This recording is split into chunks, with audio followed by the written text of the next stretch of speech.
বলছি আনলিমিটেড যেটা আমাদের আচ্ছা, যে সত্যি আনলিমিটেড হয় কিনা সেটা তুমি দিতে যাচ্ছ? হ্যাঁ দিতে যাচ্ছি। আচ্ছা, এটা কি আমাদের সামনেই নাকি?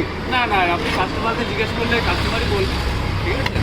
দেখো আর দাদা যারা আসবেন তারা যদি না পায় তাহলে সেটা কি মেনে নেবে মানুষ? কখনোই নেবে না। আমি যখন সবার সামনে পাবলিক অনলাইনে বলছি যে হ্যাঁ আনলিমিটেড পাওয়া যায়, সেই ক্ষেত্রে আমি না দিয়ে কি পারবো বলুন? চলো চলো চলো, এই দেখো দাদা কিন্তু আনলিমিটেড মানে সত্যি আনলিমিটেড কিন্তু দিতে যাচ্ছে।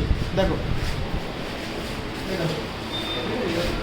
আনলিমিটেড কিন্তু সার্ভ করছে, এটা যাতে না মানে আনলিমিটেড মানে আনলিমিটেডই, মানে এটা সবাইকে ইয়ে দাও, হ্যাঁ। তাই তো? যে যতবার চাই ততবার হ্যাঁ হ্যাঁ, ততবারই দেয়। এমনও কাস্টমার আছে 5-6বারও নেয়, 5-6 আবার কেউ একবার নেয়, কেউ নেয় না। আচ্ছা। যার যার নিজের মানে খাওয়ার চাহিদার উপর। আচ্ছা।